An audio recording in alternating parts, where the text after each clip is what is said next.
Dieu a séparé Israël comme un peuple distinct en apparence de toutes les autres nations. Il y a quelques années avant qu'il soit rappelé par le Seigneur, j'ai connu un chrétien hébreu très distingué. Il avait l'habitude de voyager dans tout le monde. Et un jour, il me dit ceci. Partout où je vais, dans toutes les parties du monde, je sais toujours quand je rencontre un juif. Les juifs peuvent avoir vécu depuis des générations, soit dans un pays, soit dans un autre. Il reste en eux quelque chose qu'ils ne perdent jamais. Je sais toujours que ce sont des juifs, sans qu'on me le dise. Dieu a marqué Israël comme un peuple distinct de toutes les autres races. Remarquons maintenant comme tout cela a été repris dans le Seigneur Jésus et dans ses véritables compagnons. Lorsque vous rencontrez un vrai chrétien dans ce monde, vous le reconnaissez avant même qu'il ne vous soit présenté. Ce ne sera pas par la forme de son visage, ni en vérité par aucune forme extérieure. Mais il n'est jamais nécessaire qu'on vous le présente en vous disant c'est un chrétien. Vous entrez en sa présence et il y a toujours en lui ou en elle quelque chose de différent. Ensuite, lorsque vous commencez à parler, vous savez avoir rencontré quelqu'un de votre propre race. Ces traits extérieurs peuvent être ceux d'un Chinois, d'un Indien, d'un Anglais, d'un Français ou de toute autre nation, mais il y a toujours des traits spirituels qui le marqueront comme différent de tous les autres. Il reconnaissait que Pierre et Jean avaient été avec Jésus, acte 4, 13. C'est une vérité, mais il nous faut garder très saintement cette vérité. Il y a beaucoup de personnes qui portent le nom de Christ et qui ne peuvent être distinguées du monde. Cependant, notre point est celui-ci.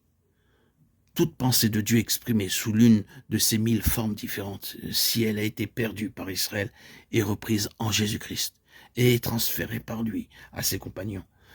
Les compagnons de Christ tirent toujours quelque chose de son caractère. C'est la raison pour laquelle quelqu'un leur a donné le nom de chrétien. Ce fut à Antioche que pour la première fois on donna aux disciples le nom de chrétien. Acte 11, 26.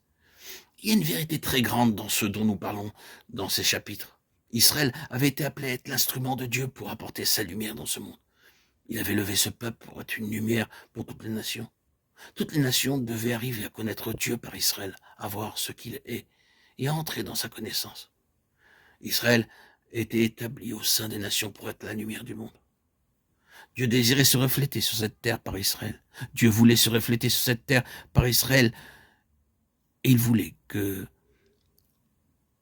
sa lumière tombe sur Israël comme un miroir pour se refléter ensuite d'Israël et éclairer toutes les nations. Il y a eu des moments où cela se réalisa dans une certaine mesure, mais quelle tragédie est devenue Israël à cet égard. Le moment arriva où Dieu fut voilé par Israël au lieu d'être révélé. Israël devint une terrible contradiction de Dieu.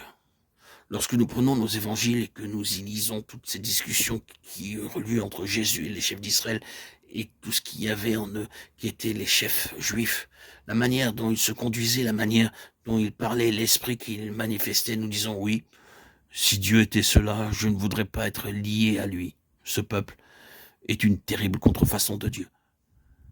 Et c'est la raison pour laquelle Dieu mit Israël de côté. Mais à cet égard, il n'a pas abandonné sa pensée. C'est à ce moment où Israël allait être rejeté que le Fils de Dieu vint dans ce monde. Et il reprit la pensée de Dieu qui aurait dû être réalisée en Israël. Et il dit précisément au sein de ce peuple sombre et aveugle, je suis la lumière du monde. Israël a failli à sa tâche. Je prends la place d'Israël et en moi et par moi le monde saura qui est Dieu. Pendant que je suis dans le monde, je suis la lumière du monde. Celui qui me suit ne marchera pas dans les ténèbres, mais il aura la lumière de la vie. Jean 8, 11. Dieu avait toujours désiré que les races de ce monde aient la lumière de la vie, la lumière qui donne la vie, la lumière qui libère. Si donc le Fils vous a affranchi, vous serez réellement libre. Jean 8, 36. Comment le Fils nous affranchit-il? Vous connaîtrez la vérité, et la vérité vous affranchira. Jean 8, 32. Je suis la lumière du monde, et l'effet de la lumière est d'affranchir les hommes.